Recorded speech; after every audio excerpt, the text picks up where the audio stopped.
Um, I'm excited to introduce our keynote speaker, Dr. Michelle Borba. Dr. Borba's she said Michelle. Michelle's bio is on page 2. Very excited to have her here with us, and I'm going to keep this quick and short so we can go right to her. She is an accomplished speaker and author and a researcher in the area of character education.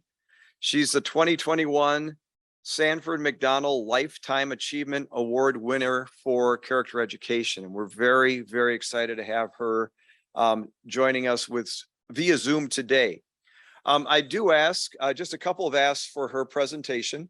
One of them is to hold any questions until the end. So if you want to jot down a note, a question you may have, please hold that till the end. We will have 15 minutes for questions and answers after her presentation. Also in your bag is her latest book, Thrivers. So thank you for your attention for our introduction. And without further ado, I will be turning it over to Michelle here. Oh, Jeff, thank you. I'm so looking forward to all of you. I just wish I were there in person, but I think we need to start with the most important thing.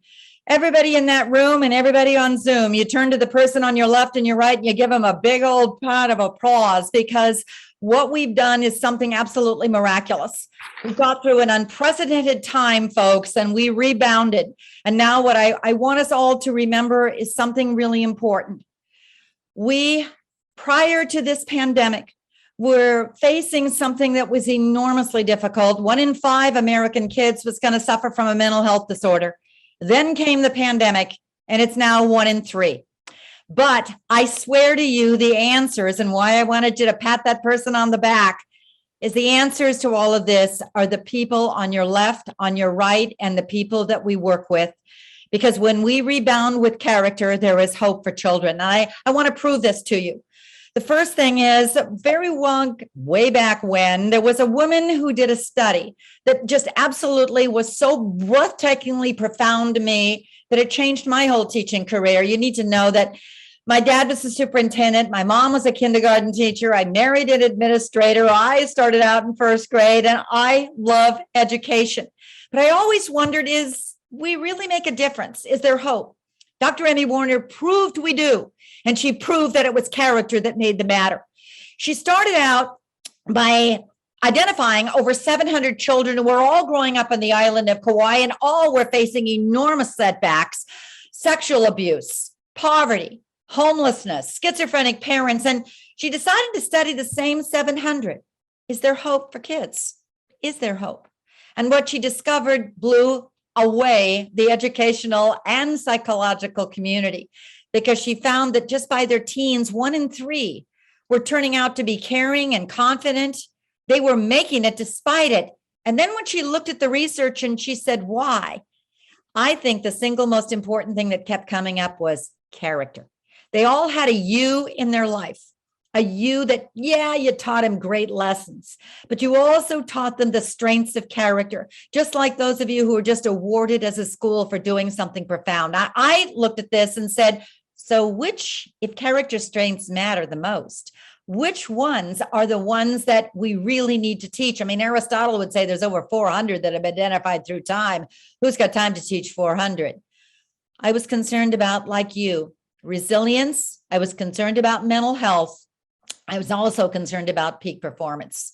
So here's the 7 that seem to keep coming up over and over again. And then today, let's figure out how to weave them in, not one more program and not one more worksheet. How do we weave them into what we're already doing and raise up kids who graduate from our schools with strong minds and hearts who are going to be able to make a difference? It starts with confidence. We now know that the child has to have that internal sense of, hey, I know what my strengths are and I've got this. I can do it. What we're finding is that most of our kids are being raised by a GPA score and not who you are. The second thing is empathy, which I think is a superpower. Empathy is that transformational element that helps us feel with another human being, and it's teachable. Third is self-control. If we're looking at 1 in 3 of our children who are now suffering from a major major mental health disorder. What do we do about it? We teach them ways to cope and keep that stress down so it doesn't go into anxiety. Integrity, forefront in every part of our schools. It's trust. It's a culture that helps our kids be able to forge on and know what they stand for. What we also know is that curiosity, stepping outside your own self, stepping outside the thoughts and peoples and being open to possibilities, open to differences. And then finally, perseverance and optimism. Those are the 7. How do we teach them? That's what we're going to talk about. You've got the book Thrivers. Every chapter is one of those 7. They're all research-based, and you're going to see the reasons for them. But let's look at how we start weaving them into our schools. And the first thing is recognize that what you do matter. When we look at all the research on character, everything that Emmy Warner said, everything that every other researcher said, this is what's going to give our kids the key advantage to job employability, to relationships, to mental health, to peak performance. And so the next thing is, how do we start to nurture heart? Let's look at heart, mind, and will as the 3 elements that every child is going to need. And let's look at what are we going to do to strongly make a difference in all of our children's lives. And the first thing is, let's realize we do. If it starts with what Emmy Warner would say, knowing who you are, not what mommy wants me to become. We have focused, we now know, says Gallup, far more, not you, but parents, on our children's deficits, not their strengths. We need to look at their assets. We need to look at who they are, and we need to help them begin to develop a mindset that I'm a worthwhile individual. And we do that not with gold stars. We do that by giving them opportunities. And I want to share with you today some of the most brilliantly simple ideas I've seen you do that changes children's lives. Do you know violentization? Just that horrific concept of losing humanity and being able to think to yourself that violence can be the way that I'm going to handle my life is learned. When we look at all the best researchers out there, and I've just devoured them all, from Jonathan Kellerman on children who are sociopaths. We looked at Lonnie Athens on lifers in prison systems, on James Gilligan, on individual kids who go on into prison systems. They all say that one of the keys that we need to know is help our kids develop a mindset that you're a good human being. And let me just introduce you to a child named Jeremy. Now, Noah is the 5-year-old, but Jeremy is the big kid. And Jeremy would be one of those kids that would have cost you a lot of sleep. You worry desperately about this child because he's bullying, he's beginning to learn violentization, and many of you, your colleagues, want to suspend him.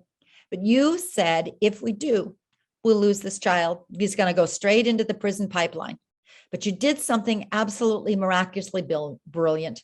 You paired up with your administrator and you said, let's teach this child to see himself as a person of strength, a kid who doesn't have to use bullying, but instead a kid who knows relationships and the ability to get along. Now, here's the big thing. We assume that our children know it. When you say, go care, go be a kind kid, don't assume a darn thing. Instead, what the high school teacher did was pull this kid aside and say, I'm going to pair you up with the kindergartner, and you're going to be responsible for doing some service for the bullying that you have been doing. You're going to do some payback time. But I also want you to walk in there and help Noah because he's struggling.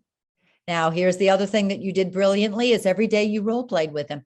You role played with the big kid, ways to show you care, ways to be encouraging, ways to listen, ways to tune in and be a communicator. And every day after school, when you spent a time going into Noah's classroom, he came back to you and you sat it down and you journaled it. What worked, what didn't work.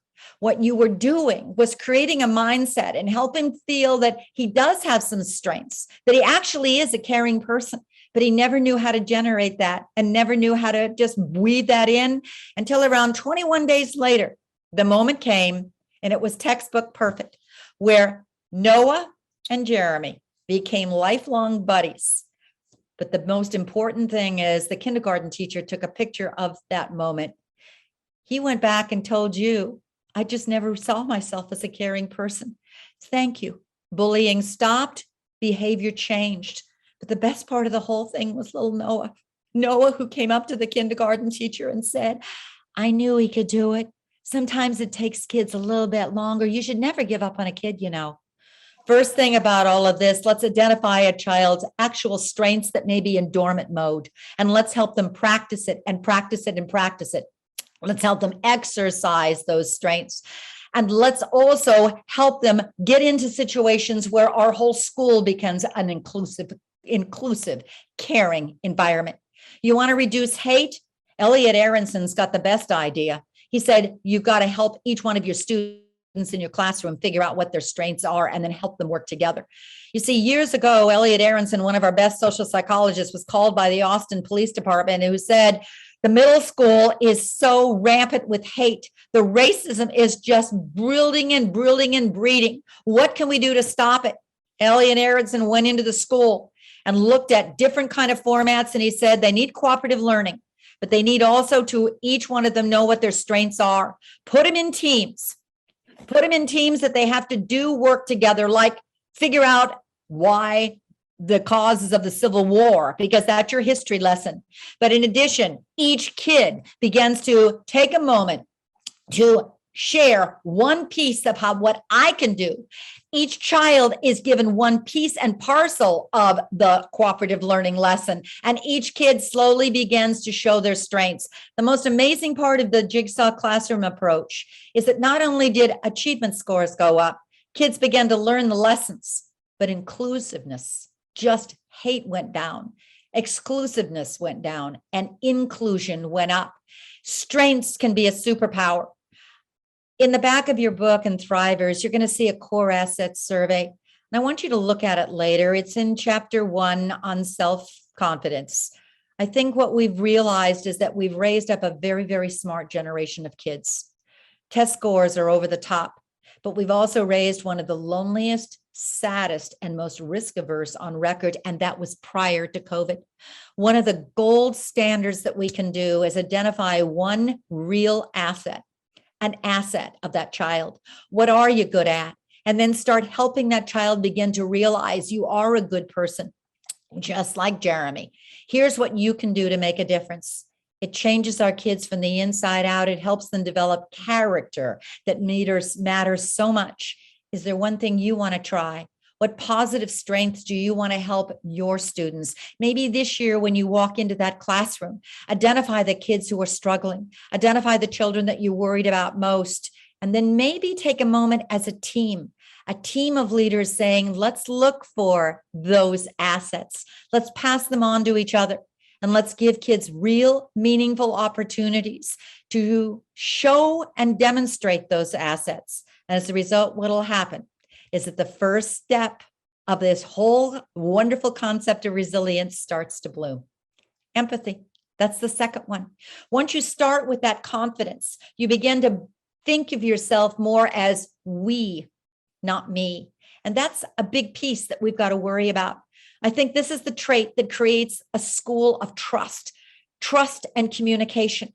This is the trait that kids need, that's transformational, that helps all of our children become more open to possibilities and ideas. And empathy can be taught. The gold standard, again, though, of being able to have the gateway to be able to feel with another human being, which is what you want. That's the real just hope to end bullying, to end hate, to help your kids become change makers and leaders when they leave your school, is emotional literacy. And every one of our kids right now has told us that distance learning and looking at screens is curtailing their ability to read each other. Let me just share with you 3 of the most brilliant ideas I've seen anywhere in the world. Chapter 2 in Thrivers. Skill number 2 is the skill that also builds and boosts resilience, because social competence plays an enormous part of a child being able to bounce back. When I look at the best thing I've seen anywhere in the world, it was at Fort McMurray, Canada.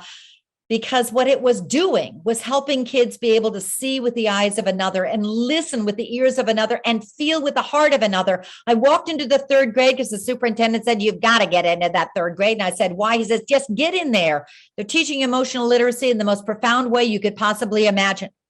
Not a worksheet, not a program, not a poster, but real meaningful ways to help kids see themselves as a good human being like Jeremy. When I walked in, all the kids were sitting around a great big green rug and they were waiting, they said, for their teacher. Their teacher, where's the teacher? Oh, she's sitting just outside by the door. Did you miss her? Yeah.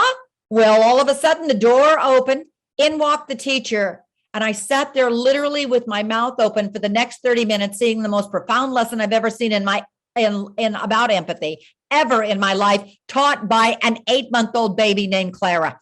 Now, this is amazing. She comes in once a month, but what the children do is say, that's our baby. They've adopted Clara, and there's always a mom about ready to deliver one. So find that mom and say, may we borrow your baby for the year? That's our baby. When Clara sits in the middle of the rug, what the teacher then does is direct the lesson.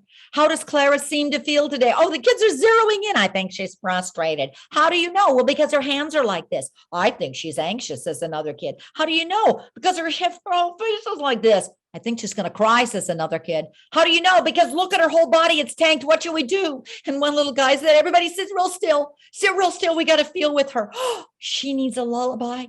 Let's start to sing a lullaby. Everybody put a smile on your face. And let's start to go like this and sing a lullaby. They started to sing. They were kicking me to make sure I'm doing. I am sitting there watching a miracle because the children were so tuned into Clara. Clara didn't miss a beat. She started to smile. The kid next to me goes, Clara's learning empathy. And I said, I don't think it's just Clara. This is Roots of Empathy. It's been used by over 800,000 kids around the world. What does it do? It teaches children to be able to feel with another person. It helps them read the emotions of others, not on a poster, but on a human being. You can do that every day in your classroom. Every day, assign a child a paired partner. And it could be nothing more than a minute, but turn to your partner while you're taking roll and just check them out. Check them out. How are they doing today? Give them a thumbs up or a thumbs down saying, hey, I see how you're feeling today. The more our children can read feelings, the more they begin to start the process of learning to empathize.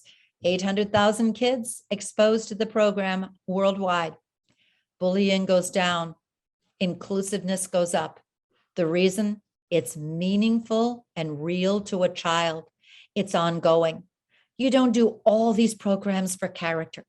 Find the ones that work for the child and keep on going. And another one. This is Barbie Monty. I love this teacher. She teaches 5th grade in Tampa. And what she does is exhibition projects once a year. Every year, she says kids need to understand why character matters. Ooh, why character matters. And so each year, she has the students choose a project that they're worried about. Is it climate change? Is it bullying? Is it digital safety? This year, they taught empathy. They chose it and they read it. And then what they did was keep learning about it, not just for one lesson, but all year. There was always a part once a week when they tuned into why empathy matters. And then they'd Skype with experts. They Skype with me. And the first question from a 5th grader is, do you know that empathy has gone down 40% in the last 30 years and narcissism has gone up 58%? Don't you think that parents should be concerned? Now, what Barbie Monty also did is exposed kids to children who had empathy. Oh my gosh, she read us beautiful books about a little guy named Dylan Siegel, whose friend had a rare blood disorder. But Dylan Siegel, 1st grade, wrote a book to help that child just get some funding to be able to feel better about life. It sold millions of copies and his friend feels better, but the kids were just mesmerized. Now, does it make a difference? Yeah, that cognitive understanding is one part of empathy. I asked Barbie, do you know that this is working? She said, I know it is, because one parent said they took their daughter to lunch, one of the guys, one of the children. They took him to lunch, and the child, when she was on her way to lunch, spotted a homeless man lying on the street. She said, Mom, can't we give our money to that man? We'll buy him a lunch. Mom said, sure, sweetie. She bought the lunch for the child, for the man, handed that lunch to the man. And the most amazing moment happened. Tears of gratitude. Face-to-face connection is the best way to instill empathy. When a child sees the impact they've made, oh, what a difference it makes on the child. They want to do more because now they see themselves as a caring person, just like Jeremy. But the most important thing is that when the mom asked the child, what is that? She said, Mom, that's called empathy in action. Why empathy matters, why character matters. One more thing. Let's look at kids who make a difference. High school teachers, I share with you Josh Yates, because there's one part of empathy and one part of character that's affect. You got to feel it like those little kids when they were looking at the baby.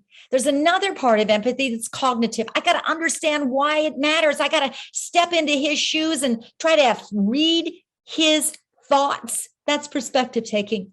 But the third thing is doing it. Relationship building. Our children need to exercise their empathy muscles, and they haven't been doing it nearly enough. Kindness is the gateway to empathy. You can't feel with another person unless you know that that person exists. And Josh was having a trouble. Way back when in middle school, he was bullied unmercifully, and depression was starting to seep in. And then his most significant other, his dad, was diagnosed with a brain tumor. But his dad's final words to Josh is, Josh, you got to remember you're a caring person. Don't you ever, ever stop being kind-hearted, Josh. And then dad passes away. Depression mounts. Mother realizes she's got to take this child to a new school and try to figure out how to start all over again. And Josh said, the moment I started in that new school, and bullying was the first encounter, I said, I refuse to be invisible. I'm going to listen to my dad and do something different. And what he did that was different was decide to be what he called the door opener. Every day he'd just stand at the door, the front door of the school, of a high school. Imagine, just stand there every day and saying hello to kids who came in. Now, I asked Josh, how'd that work? He said, not so well at the beginning, but I refused to give up. You got to exercise your empathy muscles, you know, and that's what he did. Hello, hi, how are you? But something amazing happened in schools. This is so critical. It's called social contagion. You learn about your climate, your culture in your school, your village, your family, and you learn about it. Could be positive, could be negative, by seeing others in your school. What Josh was a model of positive social contagion. Be very, very careful, because negative social contagion is setting in to the point where the principal came up and said, Josh, you're doing something remarkable. All of a sudden, other kids are starting to do what you're doing. It's a kinder place in here. All of a sudden, kids began to model Josh. They begin to repeat what he's doing. Find your social influencers, teachers. Be there at the front door. Model kindness and caring. Because what happened in a very short amount of time is that the principal said, you have changed the school. They then invited Josh down to an assembly. Come on down, Josh. We're going to do something for you. And when he graduated, they gave him the best gift of his life. That is, they took off the door. Every kid in the school signed it and said, thank you, Josh, for making our school a better place. You see what empathy is? It's really affect. It's cognitive and behavior. Those are the character ABCs. You got to feel it. You got to know it. You got to do it. I love Barbie Monty. She's helping kids understand why it matters. Affect. Mary Gordon's program is helping kids just feel empathy through that baby or through a dog. Doing it is what Josh did. Those are the same things that matter for every character trait. Keep going, because now we got to help our kids develop strong mind. It isn't just feeling in their heart. They got to know it in their head. They got to understand why this matters. And I think the most important thing that we're looking at through a pandemic is self-control. To be able to figure out, how do I put the brakes on my impulses? And I think the mistake we may be doing, not you, but the school next door, is trying to teach too many things. All of the research is saying, if you really want a child to be able to find a positive way to handle the self-control, to feel it before it mounts and stop it, then Let's practice the same skill over and over again. Maybe next year it's teaching one skill and not just for 1 week or 1 month, but how about every single day? And let's find one that works. Let me describe the one character skill that I think is absolutely miraculous. And let me describe it as a real school that I think changed kids' lives through character. Self-control is a character trait, and it is absolutely essential. These kids were growing up in a very violent neighborhood outside San Francisco. Murders were huge. Gun shootings were huge. And every day when the kids would walk into your classroom, guess what? They were more irritable. They were less focused. Their behavior was off the chart, kind of like what many kids have faced because of COVID. Do you know that emotional abuse is up 50% at home right now? We're also looking at domestic violence is up 11% in our kids, says the CDC. That report just came out last week. We've got to feel with our kids. They can't tune into your dynamic lessons when their stress is building. And what one of you decided to do was say, let's teach these kids a way to manage stress, and let's teach it to them. And then let's have them practice it every single day for the remainder of the year. When you look at that and go, how'd you do it? Oh, they got brilliant. They decided to shave off just a couple of minutes off of each class period, more off of lunch. And then every morning was called quiet time. And every morning when kids walked in, the first thing they did was slow, deep breathing. The first thing they did was take a moment, be calm, turn off the lights. Maybe there's some soothing music. But a counselor taught them what actually Navy SEALs taught me. They said, we're learning one skill, and it has changed us and prepared us for adversity. We can now think straighter because of the skill. I said, what is it? They said, it's 1-2 breathing. And you should teach it, they said, to every kid you're dealing with, because it rewires a kid's brain. As soon as you feel the stress, you take it slow from deep down in your abdomen. For little kids, just slow, deep, like you're smelling a flower. Now hold it and slowly let it out. Like you're blowing out a birthday candle, not for the big kids, for the little kids. But you keep practicing 1-2 breathing. And the most amazing thing happened at that school, swear. First thing that they saw was attendance was going way up. The second thing they saw was suspensions were going down, behaviors were going down, irritabilities were going down, focusing was going up. They kept practicing it every single day. But the most amazing thing of why the superintendent said, okay, we're doing this in every single school and it's mandated, is the test scores went over the top. When they asked the teachers, what are you doing differently? The teacher said, absolutely nothing. We're teaching exactly the same, but we're doing slow, deep breathing every single day. That, I think, is a mistake. We may be teaching the skill, but character needs to be exercised. It needs to be practiced. And what about little kids? Oh, precious little guys. This is Redondo Beach. This is Jennifer Bell, and these are first graders. I walked into her room, and she's an incredible teacher. I mean, literacy exudes in this place. But she asked the kids when she introduced me, hey, how do you know that you feel stressed? And every kid could tell me their stress signs. My head goes like this. I start to grind my teeth. One little guy said, my feet go back and forth and back and forth. And then Jennifer Bell says to the kids, so what do you do when you feel stressed? You just breathe, Miss Bell. You just breathe. Show Dr. Borba. All the kids lie on the floor. They're now going to practice 1-2 breathing. But she said one little trick, 6-year-olds, they breathe too quickly. And so what she did is she went and got some bean bags. Slow, deep. So when you take the exhale, inhale up. Now slowly exhale twice as long as your inhale. But don't breathe down too quickly or it'll scare turtle. What was so amazing is that every day after lunch, that's when she says the kids are a little stressed. They all practice it. And I'm telling you, within about 3 minutes, half the class was asleep.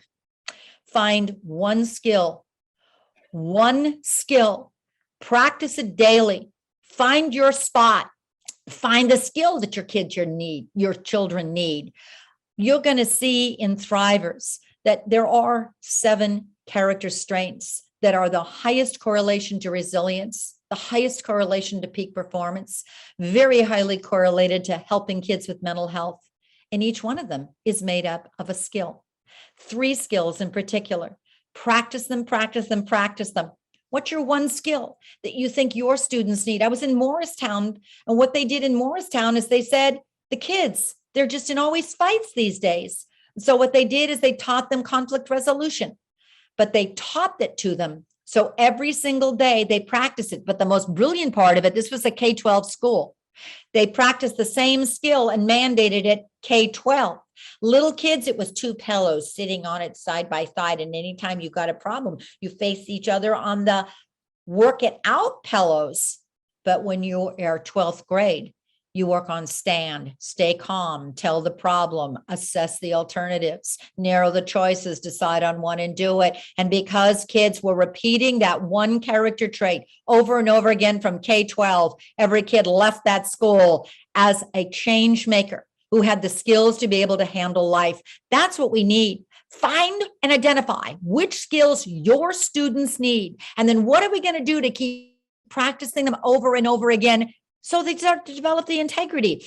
I hope you're seeing that there are 7 traits. It's a rare kid that has all 7. It's a rare grown-up that has all 7, so relax. The next thing is it's never too late to teach these. But the big mistake I think we may be doing is we're trying to teach them a little too quickly. We're not trying to teach them as a verb, but more like a noun. It's not a definition. It's an action.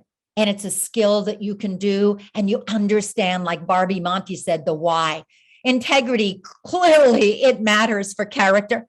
And we also know that one of the characteristics of resilient children, thrivers, those are kids who I say have an I got this kind of an attitude, is they have a strong moral code. They know what they stand for. How do we help kids develop that strong moral code? Well, when you stop and think about just exemplary teachers, and I know you've had them, but when I think about the teachers in my past, even when I was in the 1st grade, and I'll never forget them till my dying day, Mrs. Fredrickson. She'd stand at every single door at the beginning. And anytime somebody did something wrong, she'd always do what Josh Yates did. Hi, how are you, Michelle? Have a good day. She modeled kindness. But she also did something so that if anybody did something wrong, she'd say, was that helpful or hurtful? Our class mantra was H&H, helpful or hurtful. Only took her a couple of weeks, and then pretty soon every kid would turn to the other kid and go, not helpful or hurtful. So what are you going to do to make it helpful? I went to a high school reunion 25 years later, and every kid turned to each other, the old alumni from 1st grade. Hey, remember Mrs. Fredrickson? Was that helpful or hurtful? My kids have had the honor of having Greg Bingham. Greg Bingham's one mantra as a history teacher in high school was, we finish what we start. Have I asked my kids, what does Mr. Bingham stand for? We finish what we start. What we need are mantras. Character teachers is lying dormant. A review of 5.3 million books through all of libraries discovered that in each decade, character terms in books is going down. And our children have got to be exposed to character and terms. The Greeks years ago said, if you want a child of excellence, and to me, that's a child of character, that's a thriver, the best way to teach virtue is always example. And when you think about the kind of examples that our kids are being exposed to, not only are the words of character not being expressed, examples. I mean, all they've heard is Johnny Depp and his wife for the last 3 weeks. So let's look at what do we do to show kids character. Let me give you another example. I love Norm Kennard. Norm Kennard is an extraordinary teacher in a very rural, all-white area outside Kansas. But he's got one mantra. You walk into his room and it's huge across his blackboard. He who changes one person changes the world entire. He says, I want kids to understand history, but I also want them to know that they're change makers. He also has one other thing that I think is just brilliant. He's got a box. And what he does is he goes through newspapers. He's done this for 25 years. He goes through newspapers and he cuts out examples of real people who emulate good, strong integrity and character. He keeps them in the box. And then he does one other thing. He uses the box and he uses those examples.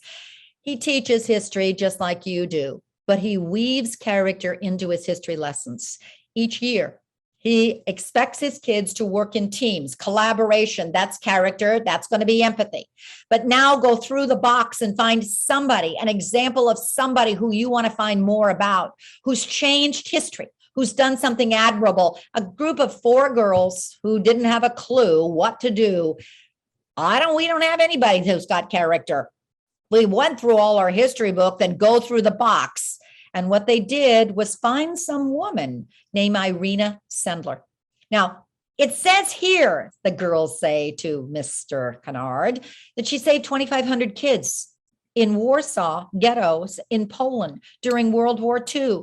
Jewish children. How could that be? Oscar Schindler, he saved 1,200 and Steven Spielberg made a movie on him. How come nobody knows her? She's not even in a Google search. He said, dig deeper. And that's what we've got to do with our children. We've got to make them dig deeper. Dig. Don't just look at Google. Dig deeper. Start calling museums. Start calling Holocaust centers. Find out if she exists. They came running in and said she does exist. And she saved 1,200 kids. 2,500. How do you know, says Norm Kennard? Because they said, we found a photograph. We found a photograph of the children she saved. How did she do it? That's the most amazing thing, said the girls. She walked into each of the ghettos, dressed up as a nurse, disguising herself as a nurse, carrying a suitcase. She said to the Nazi guards, in the suitcase are typhus shots because I've got to give them to those Jews over there. Or if I don't give them to them, you're going to get typhus and die. Oh, heaven's sakes, go on in. And once this incredible woman walked in, she sat down with the parents and asked them if she could save their children. I will put their names in a glass jar. I will bury them under my tree. And what I will do is reunite you at the end of the war. The photo is what changed the girl's image. And I share this with you because what we're discovering is that this photo became what's called an elevating experience. This is a multiplier effect. And that is, many of these traits work together, not by themselves. We make this mistake of thinking resilience is all just perseverance or all just self-control. But what the girls discovered is using empathy. As once they saw the picture, they had to share their story. And when they walked in and said, you won't believe what we've heard that not only did she save 2,500 children, she did it by putting each child in a suitcase or a pipe or a coffin and walking them by Nazi guards. We've got to tell this story. We've got to.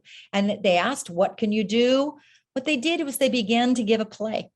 Plays activate children. Art activates children. Music activates children's character, their empathy. They gave the play called Life in a Jar about this incredible woman. And while they were doing it at the Kiwanis Club, one of the individuals said, is she living?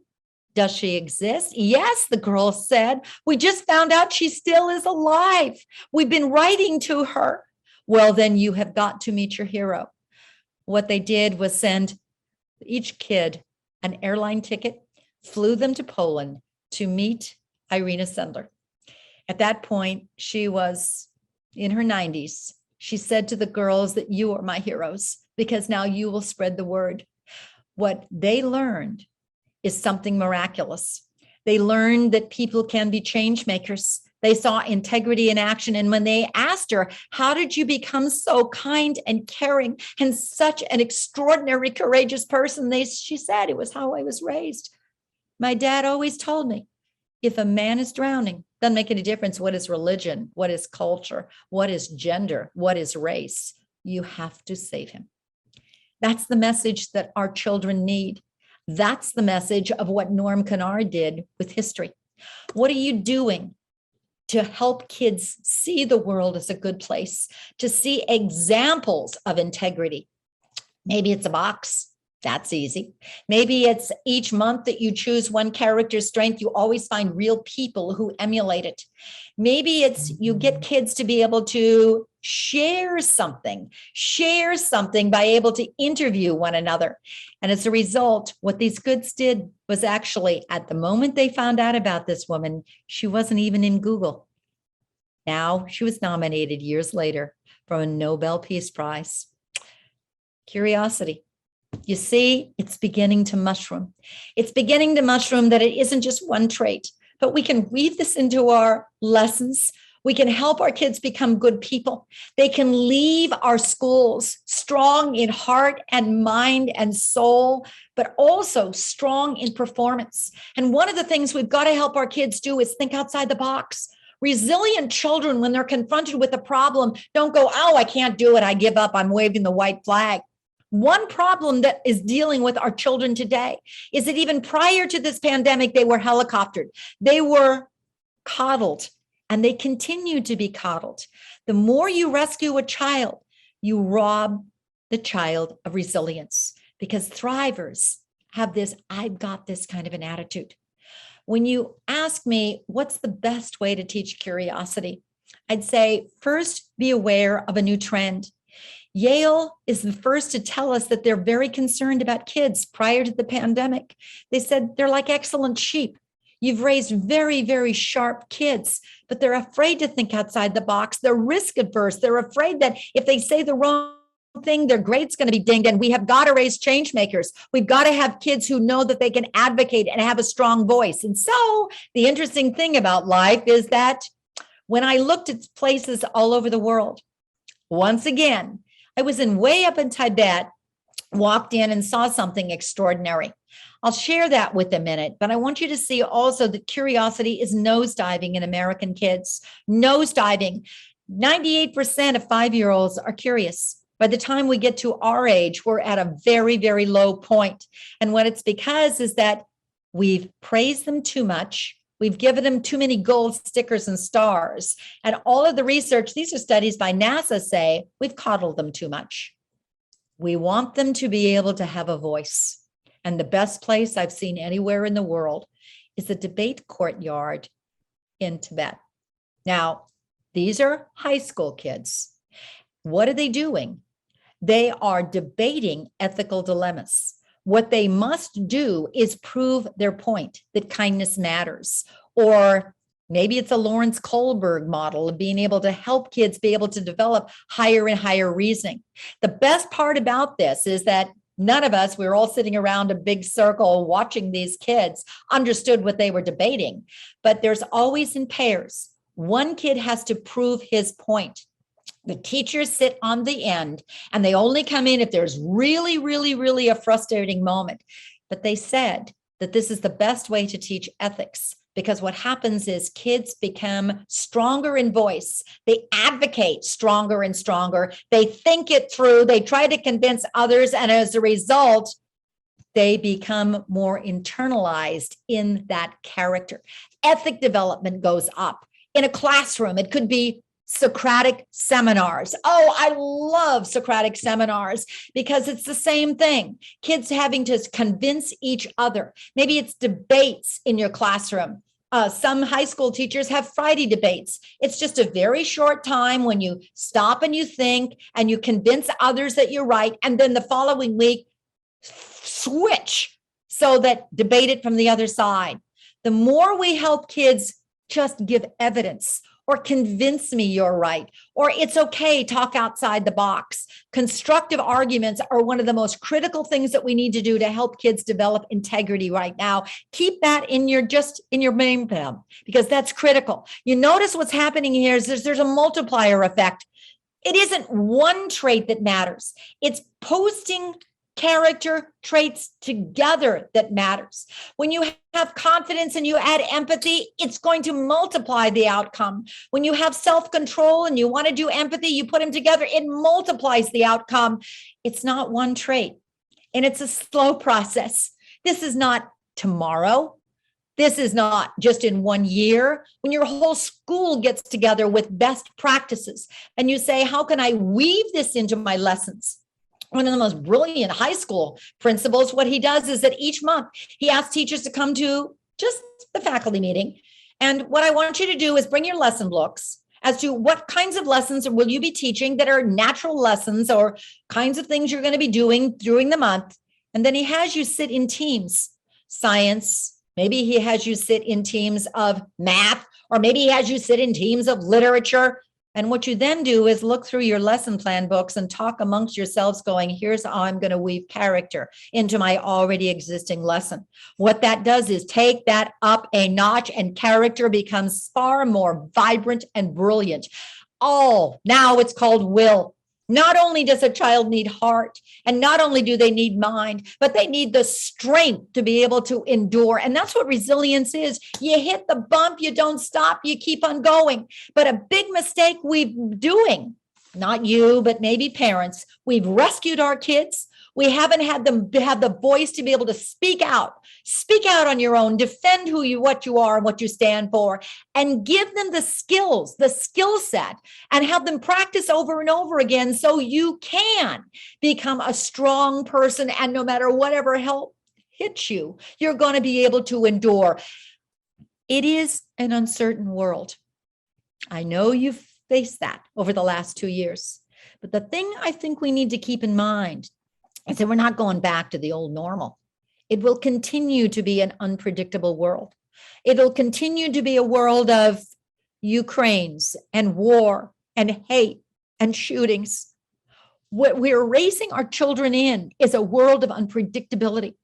Unpredictability boosts anxiety and fear, teacher. But if we help kids learn control, and control can be nothing more than, I can't change that, but I can do a 1-2 breath. I can't change that, but I can stick up for what I stand for. Those are why these skills matter. Not only do they help performance, but they help your kids be able to have strong heart, perseverance. That growth mindset is absolutely essential. And we know that from good old Carol Dweck. But what we've got to also help our children realize is that if you keep focusing in on your effort, not how hard it is. I know you're overwhelmed with the whole project, so let's chunk it. Chunk it. Start with the first row or start with the first problem. Let's start praising the kids' effort, and let's not give them a little gold star for everything they do, because as soon as a child realizes that there's nothing so great that can't be done, I just need to work harder. That's why people endure. They have this mindset of flexibility. So switch that mindset so they begin to realize that if I'm flexible and I bounce back, I'll be able to do it. Resilience isn't a program, it's a process. Resilience is not locked into children's DNA. It's developed. It's not fixed. It's teachable. It's not one little idea or one little worksheet. But the bottom line to all of this, have you noticed, is what Emmy Warner told us years back. It's you. It's the caring adult educator who refuses to give up on that child, who sees that Jeremy is struggling and says, I'm going to show him another way. I'm going to prove to him that he has a caring mindset. But he's also got to practice those skills. And how about optimism? What we're looking at is incredible work. And I think we need to look at the science of this. Martin Seligman is doing incredible work at UP. And he said, the biggest problem we're doing is waiting until our kids are 17 and saying you're depressed. Now start talking back to the worry. What he did was look at kids who were 7 and 8, who were primed for depression, who were primed for stress. We're looking at a rise in suicidology, folks, from 10 and 12-year-old that just came back from the CDC this week. That's got me. The suicide is number one is through poison. Ibuprofen is their new realm. And we've got an upsurge in 10 to 12-year-olds. How do you help kids stop and realize there's hope? I think one of the most brilliant things I've ever seen was a group of kids from Garden City, New York, who said, we are so tired of the doom and gloom. We walk into schools, and how do we focus when we think the world is going to blow up? When we think our school is going to be a massacre of another school shooting, what do we do? I said, what did you do? They said, well, we got tired and we told the superintendent, can you do something for us? What did you do? He said, well, we asked for a big plasma TV so that we put it up in the middle of the hall, and we walk into that school, and the first thing we do is we look up at the TV, and I'm going, oh my gosh, what's on the TV? Good stuff. Good things that are happening in the world. We got to see the good stuff. Example that was on the TV. Are you aware of this moment? Yeah, 9/11. Yes, it was the most horrific tragedy that our country has faced, but are you aware of one other thing? Are you aware that when that inferno hit, that hundreds and hundreds and hundreds of New Yorkers rushed to the Hudson River and then were trapped? They couldn't find a way to go to safety. And the Coast Guard did something unprecedented. They called in the boats. Anybody who's got a boat, get to the Hudson. I know you've heard Dunkirk, but this story is so extraordinary. And the Garden City High School kids told me, this is the kind of stuff we need to know. 9.5 hours the boats came. And at the end of 9.5 hours, 500,000 New Yorkers were saved. That's what our kids need to know. It's people that make a difference. And that's what character is. Character is a verb. It's about feeling. It's about knowing. It's about doing. We weave it in. We don't get one more program. We find things that make this meaningful for our children's lives.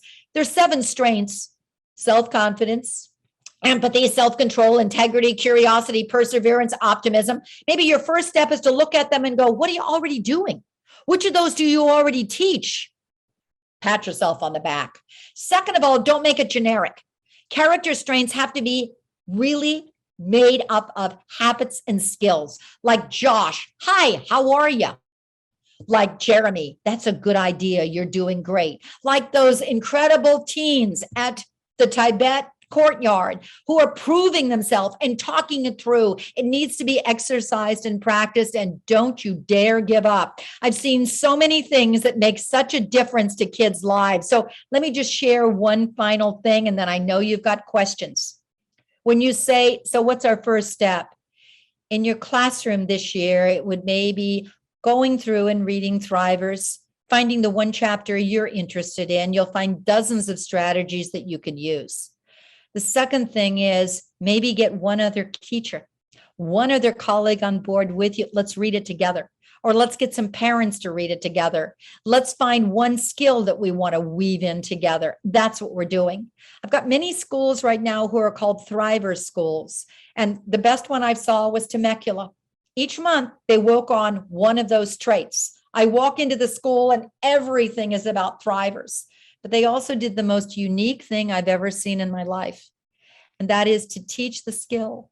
They got a squad of kids. They call it Thriver squads. The kids who say, we'll do it.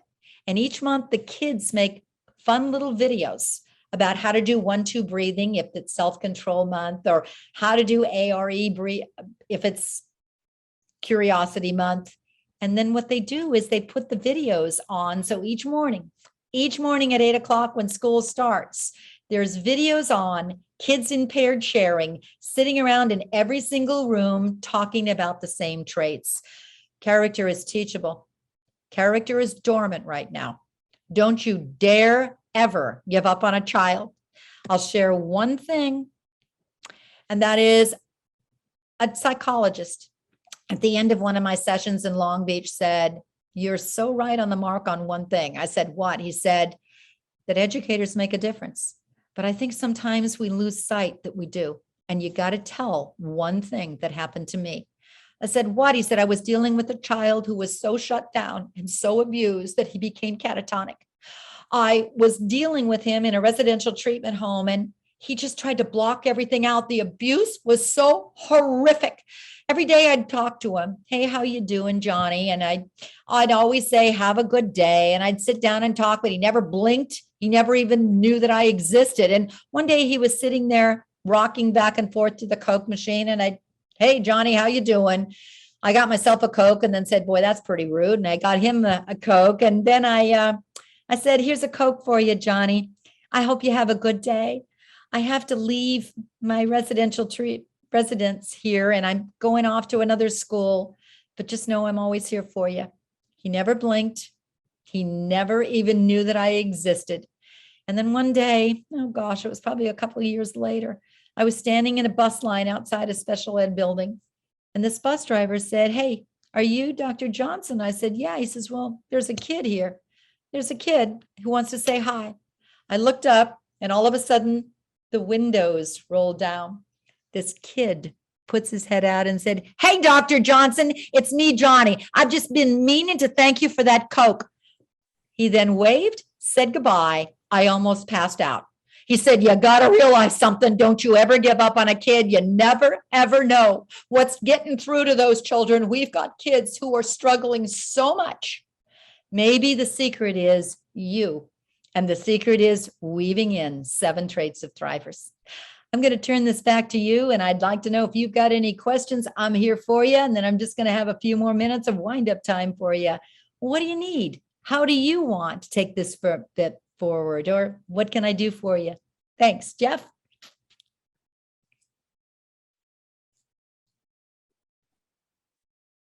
Well, thank you very much. That was a tremendous speech. So thank you. Let's please give Michelle a round of applause. Thank you.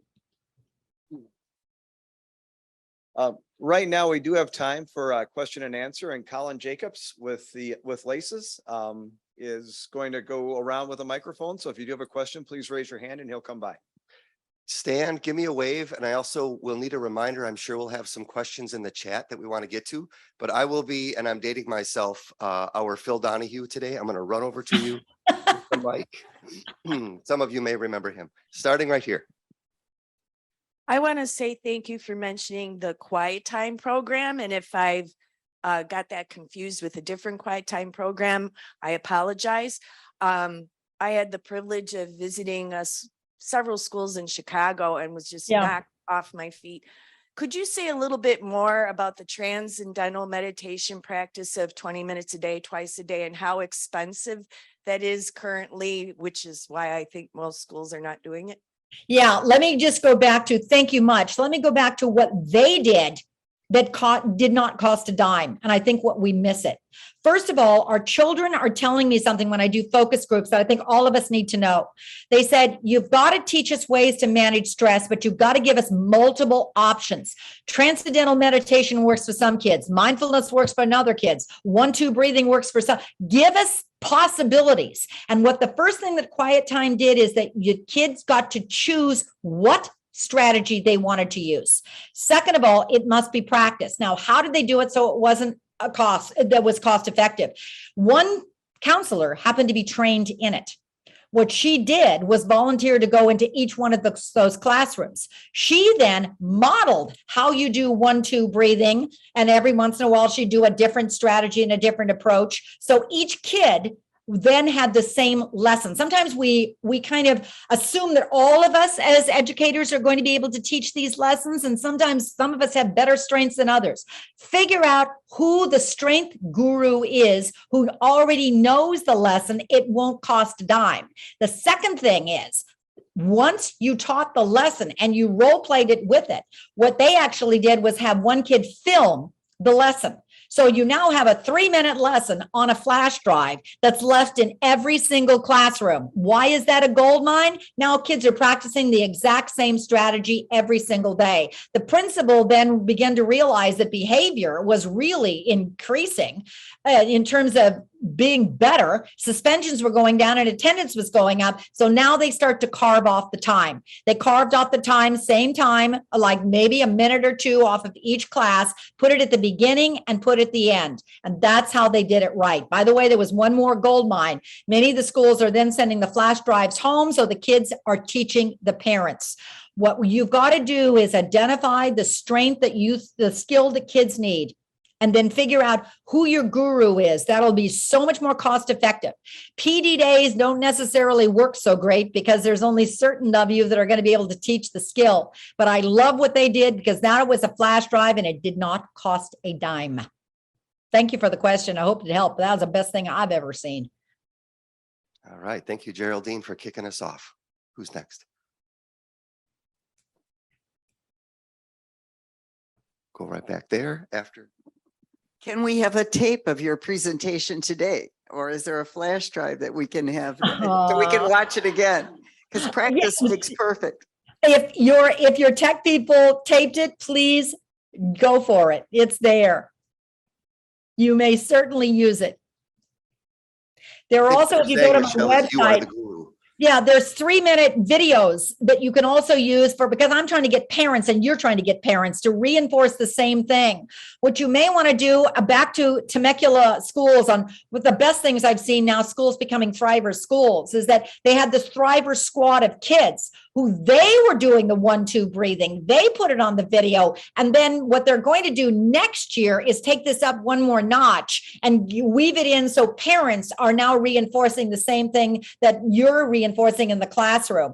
How they're doing it is by having the kids teach the parents, and that's part of their homework each month. You must prove it by putting it on a flash drive and sending it back to school. That's character at school as well as at home. Oh, there's a win-win. I've got a question from the chat here from one of our virtual participants. How much time do you suggest focusing on character skills? She says, my school currently focuses on character skills twice a month at a time, but we are thinking we should look at the data and see what skills we're struggling with and spend more time on those. Yes, a standing ovation. Number one is look at your data. Drive your character program by your data. If you're noticing suspensions are huge, attendance is a problem, survey the parents. What's the number one concern you're seeing at home? What's the new behavior you're seeing? Focus groups principal with your kids. They are godsends, because what they'll do is if you have lunch with them and you just say, what do you think the number one concerns of your friends are? I had kids come up to me in high school at College Station last week and said, time management. We don't know how to manage time. Focusing. We're so low on focusing. Stress. Every one of us is stressed out, but nobody's teaching us the skills. What happened is the kids drove the program. What you then did is identify, okay, so here's the top things that the parents or the kids are concerned about, or the teachers or the counselors say keep coming up. Make it evidence-based. Then you go and find the skill that you can teach to reduce the problem. I'd say the biggest concern we're doing that's wrong is we're doing it like once a week, we're practicing it, or once a month, we're practicing it. If you really want to teach a skill so it becomes transferable, and they do it on the playground, the bus, and at home, then you've got to do it daily. And it doesn't have to be long. What we now know is 1 to 3 minutes of just daily practice can be enough to make a difference on a child's life. Make it doable, make it easy, but make it so that it gets transferred. Thank you, Michelle. I think we got time for a couple more. Going up here. Hi, Michelle. Thank you again for You're welcome. everything you gave us this morning and more. I'm going to just talk very transparent. Empathy is a passion of mine very deeply, probably everybody in the room as well as you. Yeah. I was told once by a social worker, it cannot be taught. Oh, And it lit a fire in me. So I clapped when you said that. Can I just pick your brain? Can you just expand more on how I would Yes. respond to somebody when they say that? Because that was a tough one. you don't talk from you talk from, let's look at what the evidence says. The first thing you've got to keep in mind is that I am so, as you, with school shooters. So what I've done over the last 40 years is study criminologists. And the most important thing that every single criminologist said, I have never read anything from a criminologist, is even Mindhunter. You watching Mindhunter on TV, that FBI profiler, when he gets done doing Jeffrey Dahmer and God almighty, Charles Manson, he says, if I had my time and energy and put money into anything, you should be teaching empathy at a much earlier level. The research now says our children are hardwired at birth for empathy. It can be cultivated. The problem is most parents don't realize it can be cultivated, so it lies dormant. It doesn't work with a worksheet. It works with meaningful, like, roots of empathy. That'll tell you alone it works, because Mary Gordon has been actually studying those schools, 800,000 kids exposed to that program. Empathy is going up, which means it's teachable. And what's going down? Bullying, racism, inclusion is going up. So go back and look at chapter 3 in Thrivers. My other book is Unselfie, and it's has 9 habits that are critical. It's chapter 2 in Thrivers. And what you'll see is the science-backed evidence that says it is. Our biggest problem is we're teaching it, not you, but the person sitting next to you, soft and fluffy. and it has to be transformational. Norma Feshbach's work from UCLA says you can do it with aggressive kids in particular by role playing.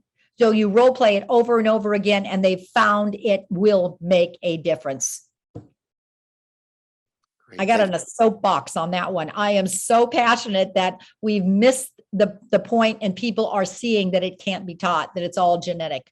There is a piece of it that is a little bit genetic, yeah, but the majority of it says phenomenal new evidence is that it is clearly teachable, and we're missing the mark on how to do it. Great, thank you.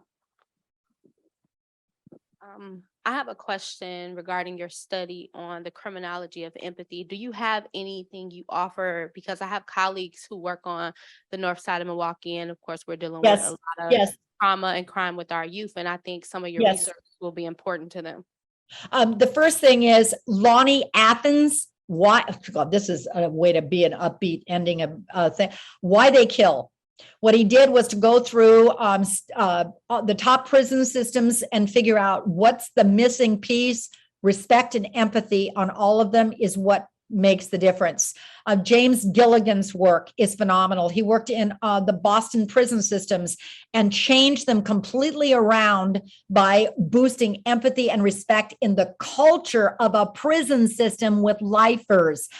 David and Roger Johnson, who most of us know from cooperative learning, has come up with a new ACSD book on how to teach end violence through cooperative learning. Elliot Aronson's book on Nobody Left to Hate after Columbine was an extraordinary book.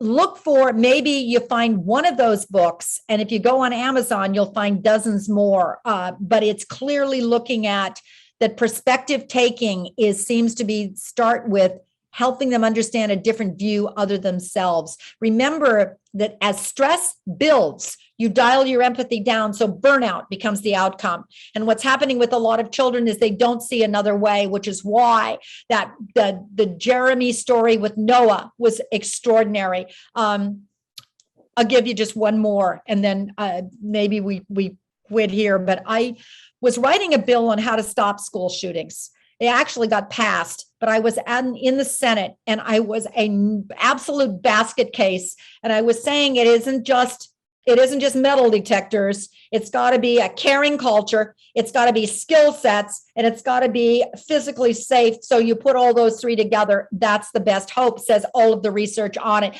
I finished the speech. I went out to the hallway. I was just shaking. I was so upset, going, God, I hope this saves somebody's lives. And all of a sudden I heard this kid, I don't know what the heck, he was in the Senate chambers, but he was walking by me. And he was kind of holding up his jeans, couldn't figure out why he was there. He turns and looks me square in the eye and goes, great speech, lady. And I went, get over here. Why are you here? And he says, don't worry about it. I'm working on some service hours. I go, okay, all righty then. But what did you like about the speech? I'll never forget it. He said, it was all the stuff you talked about teaching kids how to care. That's what we need, you know. He turns and he starts to walk away. He turns back and he goes, please promise me you won't stop giving that speech. That's what kept my brother out of jail. That's what mobilized me to go, it's empathy. We've got to be more practical. We've got to be clear. Let me give you one more thing, and then I know I'm working out the time. And that is, I swear the best ideas I've ever heard anywhere come from kids. Principal focus groups. Ask the kids, what do you need? What can we do?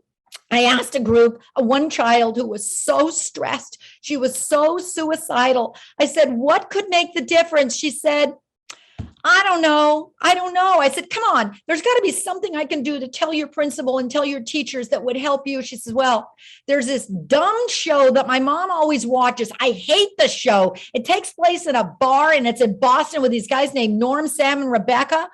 I said, what do you like about the show? She says, oh, I don't like the show. It's the song. I said, well, what's so special about the song? She said, well, it's a place where everybody knows your name and everybody's glad you came. That's the secret of a good school. That's what I need. And that's what every kid needs. A place where everybody knows your name and everybody's glad you came. So do me a favor. Hopefully you've got the song there that you can sing a little bit on that music, because I think we're missing the big picture on character. It starts with the culture, folks. It starts with you being that caring person who reaches out. It starts with evidence-based stuff only. And that's how we're going to make a difference on children's lives. Thank you. Sometimes you want to go where everybody knows your name. And they're always glad you came. Thank you very much, Michelle. That was tremendous. And out of all the songs to get stuck in my head, that's one that I don't mind. So thank you. That's great. I appreciate it. Thanks again.